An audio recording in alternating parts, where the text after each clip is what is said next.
যুক্তরাজ্যে স্বাস্থ্য খাতে অবহেলার কারণে ৫৬ জন শিশুর মৃত্যু হয়েছে। এই ঘটনাটি ঘটেছে লিডসের দুটি হাসপাতালে।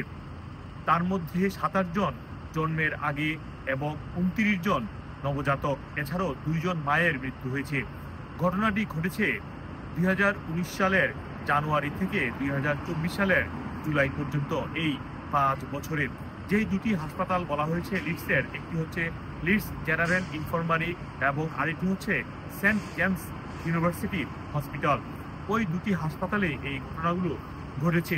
এইসব ঘটনায় উদ্বেগ প্রকাশ করেছেন অনেকেই, এবং ওই সময় কর্মরত একজন নার্স বলেছেন ওই সমস্ত হাসপাতালগুলোতে স্বাস্থ্য সেবা খুবই খারাপ এবং তারা রোগীদের কথা শোনেন না। এবং ২ জন মায়ের ইন্টারভিউ নিয়েছে বিবিসি। তারা বলছে এটি নিয়ে একটি স্বাধীন তদন্ত হওয়া উচিত। এছাড়াও যুক্তরাজ্যের স্বাস্থ্য খাতের যে চরম অবস্থা দিন দিন উঠে এসেছে।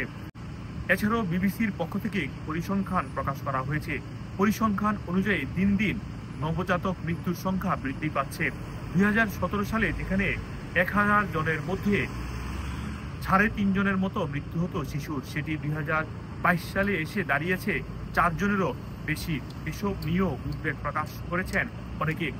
বিগত কয়েক বছর ধরেই যুক্তরাজ্যে এনএইচএস বা স্বাস্থ্য খাতের সেবা নিয়ে মানুষের চরম ভোগান্তি হচ্ছে, সেগুলো নানা প্রতিবেদনে উঠে আসছে। তবে যুক্তরাজ্যের নতুন সরকার আসার পর তারা প্রতিশ্রুতি দিয়েছিল এই স্বাস্থ্য খাতে উন্নতি করার জন্য। এছাড়াও আপনারা জানেন যুক্তরাজ্যে এরই মধ্যে স্বাস্থ্য খাতে মানে যে রোগী দেখার যে ওয়েটিং লিস্ট এখন পর্যন্ত প্রায় ৭ মিলিয়নের কাছাকাছি। লেবার সরকার তারা ক্ষমতায় আসার পর এই সংখ্যাটি কমিয়ে আনার জন্য প্রতিশ্রুতি দিয়েছিল। কয়েকদিন আগেও প্রধানমন্ত্রী কিয়ার স্টারমার বলেছেন এই সংখ্যাটি কমিয়ে নিয়ে আসবেন এবং এনএইচএসকে ডিজিটালাইজ করার জন্য নানা প্রতিশ্রুতি হাতে নিয়েছেন। এছাড়াও যুক্তরাজ্যে এই উইন্টার আসলে হাসপাতালে চরম খারাপ অবস্থা তৈরি হয়। কয়েকদিন আগেও প্রতিদিনে হাসপাতালে প্রায় ৬ থেকে ৭ হাজার মানুষ ফ্লু নিয়ে ভর্তি হয়েছে। হাসপাতালে সংকুলান দেখা দিয়েছে জায়গার, বিশেষ করে অনেককে ফ্লোরের মধ্যেও পড়ে থাকতে দেখা গিয়েছে। এসব নিয়েও মানুষের মধ্যে উদ্বেগ রয়েছে। তবে সাম্প্রতিক সময়ে যেই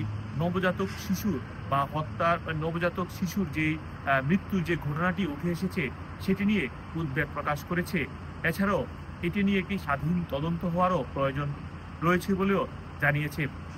এছাড়াও খবরে বলা হয়েছে নবজাতক বা শিশুর মৃত্যুর ঘটনা লিডসের এই দুটি হাসপাতালে সবচেয়ে বেশি ঘটেছে বিগত কয়েক বছরে। এই ঘটনা নিয়ে স্বাধীন তদন্ত হওয়ার পর আরো বিস্তারিত তথ্য জানা যাবে বলছে ওই প্রতিবেদনে।